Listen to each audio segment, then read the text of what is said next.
Selamat pagi dan salam sejahtera untuk kita semua. Apa kabar anak-anak? Semoga kalian tetap sehat dan bersemangat meskipun belajar daring dari rumah. Anak-anakku yang hebat, pada kesempatan ini kalian akan belajar bersama dengan Bu Sri Narmaipa tentang pembelajaran kelas 6, tema 5, kerjasama negara-negara ASEAN. Subtema 1, sejarah berdirinya ASEAN, pembelajaran. Tujuan setelah mengikuti pembelajaran ini adalah kalian dapat menjelaskan berdirinya ASEAN serta peran serta Indonesia dalam ASEAN. Nah anak-anak, mari kita mulai pembelajaran ini. Anak-anakku yang baik, Bu Guru akan menjelaskan tentang sejarah berdirinya ASEAN. ASEAN didirikan di Bangkok pada 8 Agustus 1967 lewat Deklarasi Bangkok. ASEAN didirikan oleh 5 negara, yakni Indonesia, Malaysia, Filipina, Singapura, dan Thailand melalui Deklarasi Bangkok di Bangkok. Para pemimpin negara ketika Deklarasi Bangkok saat itu adalah dari Indonesia ada Malik, dari Malaysia Tun Abdul Razak, dari Filipina Narcisco Ramos, dari Singapura S. Raja Rahman, dan dari Thailand Tanat Oman. Sekarang kita mau melihat tujuan didirikannya ASEAN. Tujuan didirikannya organisasi ASEAN ini adalah untuk meningkatkan ekonomi. Kedua, untuk mengembangkan budaya. Ketiga, untuk kemajuan sosial dari negara-negara anggotanya. Selain itu, ASEAN juga bertujuan memajukan perdamaian. Nah anak-anakku yang baik, sekarang Bu Sri akan menjelaskan jumlah anggota ASEAN beserta tahun masuknya. Kita lihat, Indonesia, negara pendiri ASEAN, tanggal 8 Agustus 1967. Malaysia, negara pendiri. Filipina, negara pendiri. Singapura, negara pendiri. Thailand, negara pendiri. Keenam, Brunei Darussalam, masuk tanggal 7 Januari.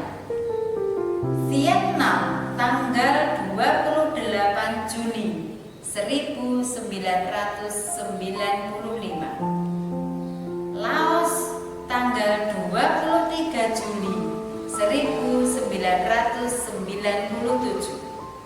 Myanmar, 23 Juli 1997. Terakhir, Kamboja, 16 Desember 1998. Nah anak-anakku terkasih, sekarang Bu Guru akan menjelaskan tentang lambang ASEAN. Kita lihat satu persatu. Inilah anak-anakku gambar lambang ASEAN. Marilah kita amati satu persatu. ASEAN dilambangkan dengan 10 ikat bunga padi. Ke-10 batang padi melambangkan 10 anggota ASEAN dengan harapan para pendiri ASEAN agar negara-negara Asia Tenggara selalu terikat dalam satu persahabatan dan solidaritas. Lambang ini melambangkan kemantapan, perdamaian, persatuan, dan dinamika ASEAN. Mengapa harus padi? Sebab nasi adalah makanan pokok kebanyakan warga Asia Tenggara, dan padi juga merupakan tanaman terpenting bagi masyarakat Asia Tenggara.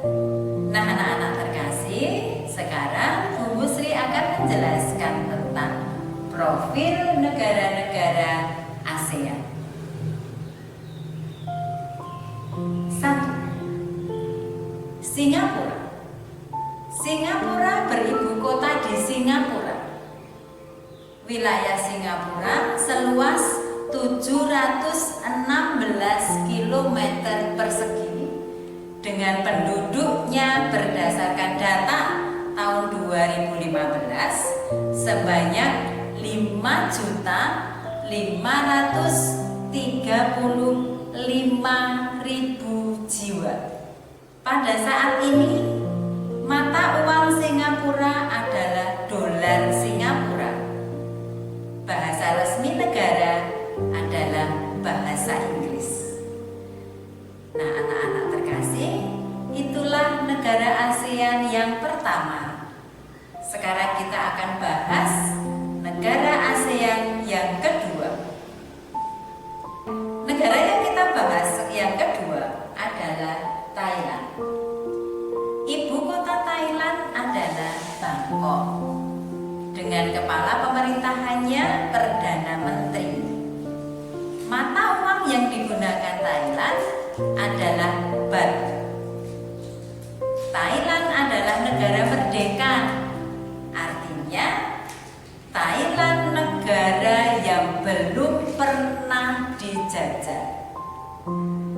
Nah, anak-anakku, itulah negara ASEAN yang kedua. Sekarang kita akan bahas negara yang ketiga. Negara ketiga yang akan kita bahas adalah Brunei Darussalam. Bandar Sri Begawan adalah ibu kota dari Brunei Darussalam. Meski tidak banyak terdengar, namun tahukah anak-anak bahwa Brunei Darussalam ini adalah negara yang kaya? Pendapatan per kapita penduduknya sangat tinggi jika dibandingkan dengan penduduk yang tinggal di negara lain di wilayah Asia Tenggara. Bahasa resmi adalah bahasa Melayu. Nah, anak-anakku, itulah negara ASEAN yang ketiga. Sekarang kita akan bahas negara ASEAN yang keempat. Negara yang keempat kita bahas adalah negara kita tercinta, yaitu negara Indonesia. Jakarta adalah ibu kota negara Indonesia. Mata uang kita rupiah dan bahasa nasional kita adalah bahasa Indonesia. Negara Indonesia kini termasuk negara yang sangat maju dalam bidang ekonomi di antara negara-negara anggota ASEAN lainnya. Nah, kita boleh berbangga untuk itu. Anak-anakku terkasih, itulah negara ASEAN keempat yang kita bahas hari ini. Kita akan masuk ke negara yang kelima. Negara kelima yang kita bahas adalah Filipina. Seperti halnya Indonesia, Filipina juga merupakan negara kepulauan. Indonesia juga Filipina menggunakan bentuk pemerintahan yang sama, yaitu bentuknya republik. Dengan mata uangnya yaitu peso dan Manila sebagai ibu kota dari Filipina. Nah, anak-anak, itulah negara ASEAN yang kelima. Sekarang kita akan masuk negara ASEAN yang ke-6. Negara yang ke-6, Malaysia, tetangga kita. Malaysia memiliki wilayah yang terbagi menjadi beberapa bagian. Budayanya hampir sama dengan Indonesia karena letaknya yang berbatasan secara langsung seringkali menimbulkan beberapa kesalahpahaman dengan Indonesia karena kemiripannya. Malaysia beribu kota di Kuala Lumpur dengan mata uangnya yaitu ringgit. Nah anak-anak, itulah negara ASEAN yang ke-6. Sekarang kita belajar negara ASEAN yang ke-7. Negara ke-7 adalah Kamboja. Kamboja adalah negara yang terletak di semenanjung Indochina.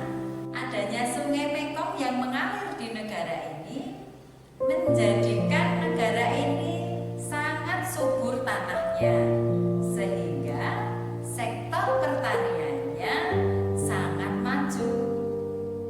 Kamboja memiliki bentuk pemerintahan berupa republik. Ibu kota Kamboja adalah Phnom Penh dengan mata uangnya riel. Kamboja juga merupakan negara dengan destinasi yang terkenal. Nah, anak-anakku, inilah negara ASEAN yang ke-7. Sekarang kita belajar anggota ASEAN yang ke-8. Negara ASEAN ke-8 yang kita pelajari hari ini Myanmar. Myanmar adalah negara di Asia Tenggara yang dulu awalnya bernama Burma. Lalu tahun 1989 berganti nama menjadi Myanmar. Belakangan Myanmar banyak disorot oleh publik dan media karena konflik Rohingya yang berkepanjangan. Ibu kota Myanmar terletak di Rangon. Mata uang yang dipakai oleh negara ini bernama Kyat. Myanmar merupakan salah satu negara penghasil padi yang terbesar di Asia Tenggara, meski tidak sebesar Thailand. Bentuk pemerintahan negara ini bersifat republik. Selain pertanian, pertambangan di Myanmar juga termasuk berkembang sangat baik. Nah, anak-anakku, itulah negara ASEAN yang ke-8. Nah, sekarang kita akan belajar negara ASEAN yang ke-9. Laos. Laos sama sekali tidak memiliki kawasan laut seperti kebanyakan negara-negara lainnya. Oleh karena itu, Laos sering disebut sebagai landlocked country atau negara yang terpenjara daratan lain. Laos memiliki bahasa yang digunakan sehari-hari adalah bahasa Laos. Mata uangnya Nyukip. Sektor yang maju di sana tentulah sektor pertanian. Laos banyak menghasilkan bahan makanan seperti jagung, padi, dan lainnya. Ibu kota Laos berada di Vientiane. Laos berada di semenanjung Indochina. Nah, anak-anak terkasih, itulah anggota ASEAN yang ke-9. Sekarang kita belajar negara ASEAN yang ke-10. Vietnam. Vietnam adalah negara yang juga berada di semenanjung Indochina, dekat dengan Kamboja. Nah, negara ini dulu merupakan negara jajahan, sehingga jika anak-anak datang ke Vietnam, suasana militer terasa di beberapa tempat wisatanya. Vietnam beribu kota di Hanoi, menggunakan bahasa resmi Vietnam sebagai bahasa keseharian. Kemudian mata uang Vietnam adalah dong. Bentuk negaranya adalah Republik Sosial. Nah, anak-anakku, demikianlah pembelajaran kita hari ini. Sekarang kerjakan latihan berikut. 1. Kapan ASEAN didirikan? Dan di mana? 2. Apakah lambang ASEAN? 3. Di manakah ibu kota Brunei Darussalam? 4. Apakah mata uang Malaysia? 5. Negara anggota ASEAN yang tidak memiliki wilayah laut adalah negara anak-anakku yang hebat. Demikianlah pembelajaran kita hari ini. Terima kasih atas perhatiannya. Jangan lupa selalu jaga kesehatan. Selamat pagi, salam sejahtera untuk kita semua.